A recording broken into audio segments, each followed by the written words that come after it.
Tayyorliqsiz bexud Uyg'urlar va parvosiz bevafo dunyo.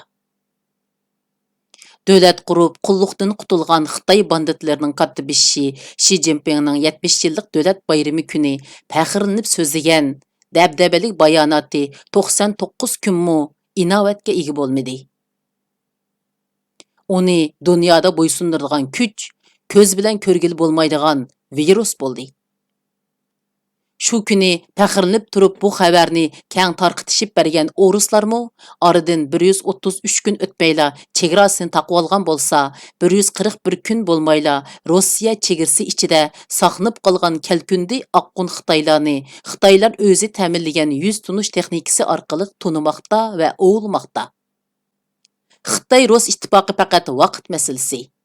Ko'z bilan ko'rgili bo'lmaydigan virus Putinning yuz o'rishiga yetarli bahona bo'lib qoldi. Ko'z bilan ko'rgidek biror xatolik yoki banditlardan keladigan manfaatning to'xtab qolishi ikki tarafni yaqin ittifoqdoshlardan eng ashaddiy raqiblarga aylantirib qo'yishi mumkin albatta. Shu vaqtda huduqub va mangdab fursatni qo'ldan berib qo'ydig'ini yanala hozirgi hech qanday tayyorligi yo'q Uyg'urlar bo'lib qelishi mumkin. Chunki terrorchi Talibanlarning Dubayda va Qatarda hamma davlatga darvozasi ochiq. Fahishxonlarcha ish bajarish o'rinlari bor. U yerga hatto Isroiliya, Eron, Amerika va Rossiya qatorliq ashaddiy Yahudi nasaralar va oshqun shialar bemalol kirib chiqib turdi. Ammo qo'ng'ida ishdan yo'q Uyg'urlar taxi holiga baxmay yuqorqi Yahudi nasaralarni o'xshash dushman deb qaraydi. Asosligi Turkiyani markaz qilgan Sharqiy yerim shardagi nisbatan madaniyat va bilim saviyasi tuvan Uyg'urlar.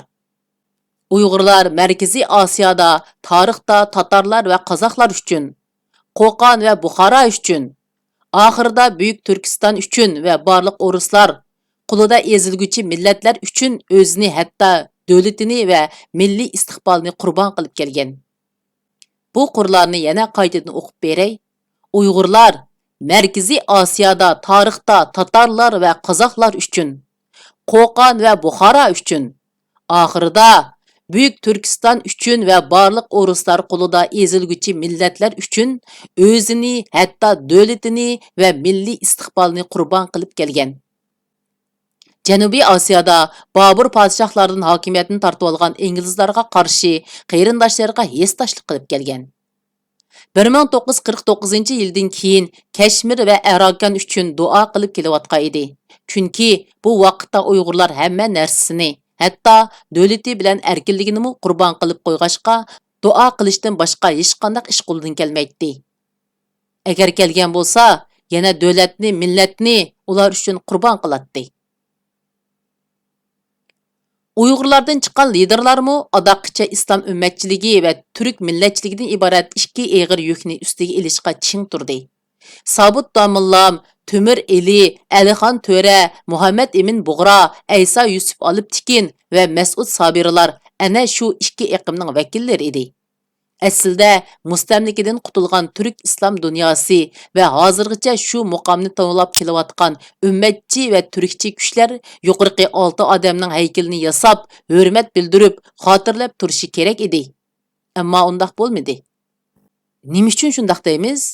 Chunki vatanimizda Hazratim deb shuhrat qozongan Mamtimin Bug'ra apandining qabrisi qazzob turkchilarning siyosiy markazi Anqarada to'pa besib turmoqda. Uning sheriki Aysa Olibtikinning qabrisi Türk islom dunyosining 600 yillik siyosiy markazi Istanbul shahrida tashlanib turmoqda. Ularning qabrisini yanala shu yerdagi Uyg'ur xalqi yo'qlab turmoqda.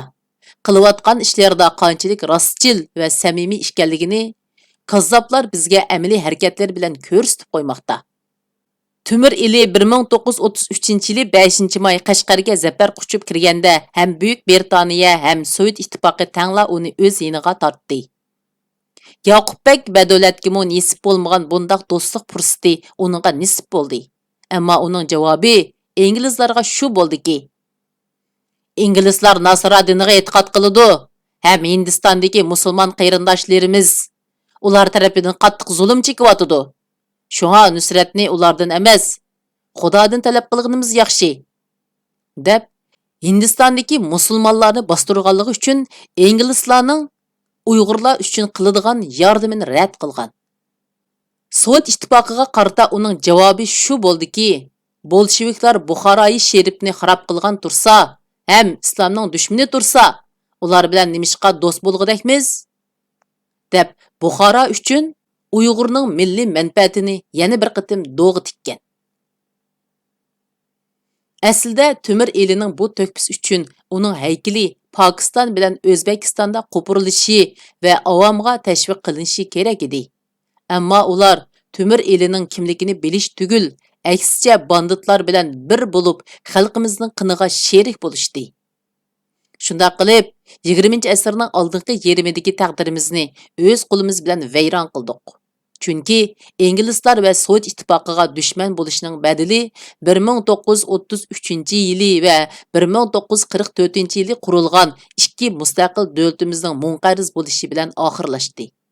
20-asrning keyingi yerimidagi siyosiy taqdirimizni yana o'zimiz buzib qo'ydik. Bizga jahon shundoq o'ng boqqan edi. 1969-yili 18-martda avjiga chiqib, shu yili yozda yadro urushi darajasiga berib qolgan Sovet Xitoy Marvoid oroli Jimbo Damaniski qurolliq voqeasi natijasida Xitoy Urus ittifoqi butunlay buzilib, Amerika va Sovet ittifoqi birlikda Uyg'ur masalasini BDTda xavfsizlik kengashida o'tirg'a qo'ymoqchi bo'lgan. U vaqtda Xitoy texi 5 doimiy a'zoning biri bo'lmag'achqa ovozga qo'ysila Sovet ittifoqi shartsiz bizni qo'llaydi. Amerika qo'llagan hamon uning inilari bo'lgan Angliya, Fransiya va Tayvanlar qo'llaydi. Biroq halqiliq paytda yana kelib yig'in boshlanmay turibla Uyg'urlarning vakili bo'lib Amerikaga yetib kelgan Aysa Yusuf apandi Amerika tarafga "Men yolg'iz Sharqiy Turkistonning davosini emas, balki G'arbiy Turkistonning davosini qilaman" deb javob bergan. Naq maydondagi G'ulomidin Paxta aka bu voqeani hozirgacha alam va hasrat ichida eslab kelmoqda.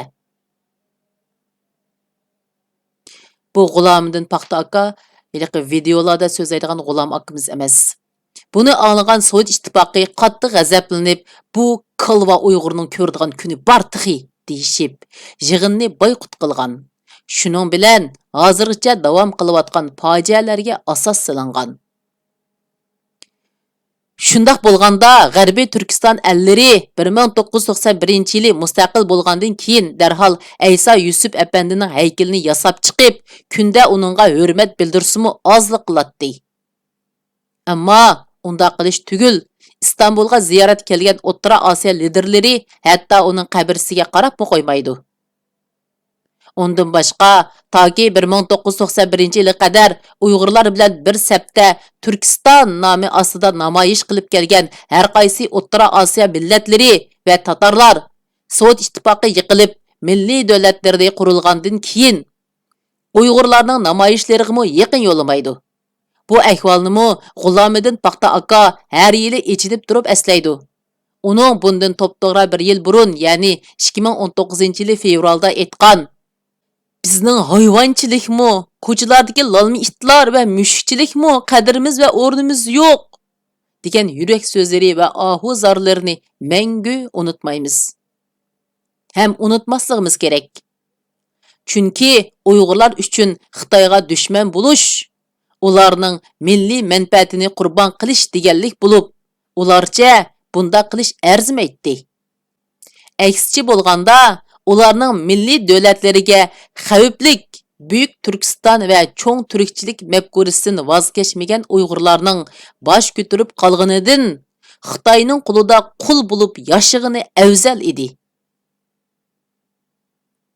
Bu nuqtadan biz Uruslarni emas, Uruslar bizni qattiq dushman ko'rishga haqliq. Texi savizdan xabar yo'q, gurish damyapti deb qo'ng'ida ishton yo'q, Urusni dushman deb yurgan millatga nimalarni qilmaydi ular? Endi qo'shna, qarindosh va hozirgi Uyg'urlar cho'qinayotgan bir qism liderlar haqida qisqacha ma'lumot berib, ular bilan bizning liderlarni silishtirib ko'raylik. Ummatchilik va qurolliq guruhlar hozirgacha beshta ko'taradigan va aslaydigan Shamil Basayev Falastin masalasi haqida mundaq degan: "Biz arablarni deb Isroilga dushmanlik qilib, milliy mustaqillik yo'liga to'saq qurmaymiz. Ko'k arvohning aytib berishicha, mazkur bayonot Basayev 1993-yili 6-oyning 6-kuni poytaxt Giroznidagi istixborot idorasi surlik binosining 9-qavat 909-nomerlik ishxonasida sahar 9:19 o'tganda ziyoratga kelgan yuqori darajalik arab vakillariga qo'lini shiltib turib qilgan uzun bayonotning bir qismi bo'lib, arablar uning Falastin bayonotidan og'rinish tugul, o'zlarining chechanlarini yordamsiz qo'ygandan xijillik his qilishgan ekan. İran Şia mazhabining noib mahdisi Ali Dahi Ali Xamani Qarabağ urushi haqida shundoq degan: Agar tunugun biz Qarabağda Armeniyani qo'llamagan bo'lsak, bugun Turk bayrog'i Tabrizda lapildigan bo'ladi. Falastin rahbari Yasir Arafatmu Qarabağ masalasi haqida shundoq degan: Biz ezilgan bir xalq bo'lib sifatimiz bilan asrlar bo'yi ezilib kelgan arman qarindoshlarimiz tarafda turamiz. Ya'ni Uyg'ur turklarining nazdidagi hurmatga sazovar Rais Erdo'g'an naq gapni qilib shundoq degan: Men faqat xalqimning va davlatimning manfaati qayerda bo'lsa, shuni ikkilanmay qilaman. Qaysi tarafda milliy manfaatimiz kapolatga ega bo'lsa, men shu tarafda o'rin olaman. Darvaqa, tunugun Putin bilan Amerikaga qarshi Suriyada harakat qilayotgan Erdo'g'an bugun Idlib masalasida milliy manfaati birdek bo'lgan G'arb bilan bir safda Putinga qarshi turyotidi.